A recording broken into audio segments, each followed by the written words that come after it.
Doctor جی کوئی ایسی دوا دیں کہ اس مرتبہ بیٹا ہی ہو، 2 بیٹیاں پہلے ہیں، اب تو بیٹا ہی ہونا چاہیے۔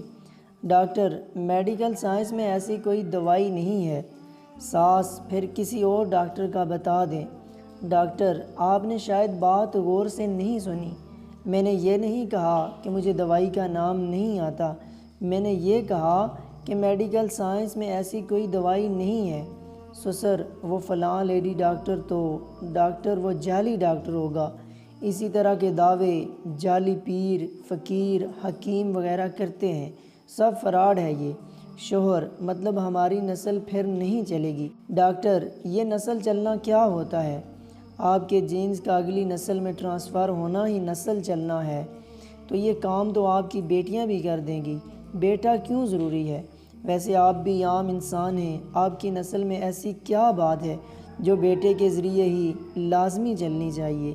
سر میں سمجھا نہیں۔ ڈاکٹر ساہیوال کی گایوں کی ایک مخصوص نسل ہے جو دودھ زیادہ دیتی ہے، بالفرض اس نسل کے ایک گائے بچ جاتی ہے تو پریشان ہونا چاہیے کہ اس سے آگے نسل نہ چلی تو زیادہ دودھ دینے والی گایوں کا خاتمہ ہو جائے گا۔ طوطوں کی ایک مخصوص قسم باتیں کرتی ہے، بالفرض اس نسل کی ایک طوطی بچ جاتی ہے تو فکر ہونی چاہیے کہ اگر یہ بھی مر گئی تو اس سے نسل کا خاتمہ ہو جائے گا۔ آپ لوگ عام انسان ہیں، باقی 6-7 ارب کی طرح، آخر آپ لوگوں میں ایسی کون سی خاص بات ہے؟ سر ڈاکٹر صاحب کوئی نام لینے والا بھی تو ہونا چاہیے۔ ڈاکٹر آپ کے پردادے کا کیا نام ہے؟ سر وہ میں ہم ہوں۔ ڈاکٹر مجھے پتہ ہے آپ کو نام نہیں آتا، آپ کے پردادا کو بھی یہ ٹینشن ہوگی کہ میرا نام کون لے گا، اور آج اس کی اولاد کو اس کا نام بھی نہیں پتہ۔ ویسے آپ کے مرنے کے بعد آپ کا نام کوئی لے یا نہ لے، آپ کو کیا فرق پڑے گا؟ آپ کا نام لینے سے قبر میں پڑی آپ کی ہڈیوں کو کون سا سرور آئے گا؟ علامہ اقبال کو گزرے کافی عرصہ ہو گیا، آج بھی نصاب میں ان کا ذکر پڑھایا جاتا ہے۔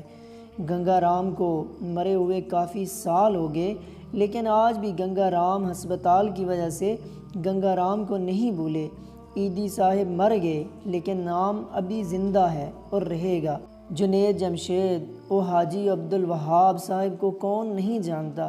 کچھ ایسا کر جاؤ کہ لوگ تمہارا نام لیں، بے شک تمہاری نسلیں تمہیں بھول جائیں۔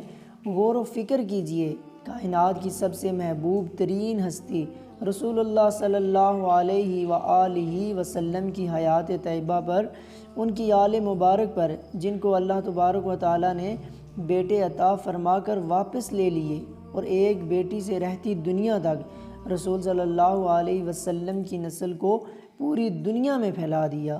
بیٹے نعمت ہیں اور نعمتوں کا حساب لیا جائے گا، بیٹیاں رحمت ہیں اور رحمتوں کا کوئی حساب نہیں۔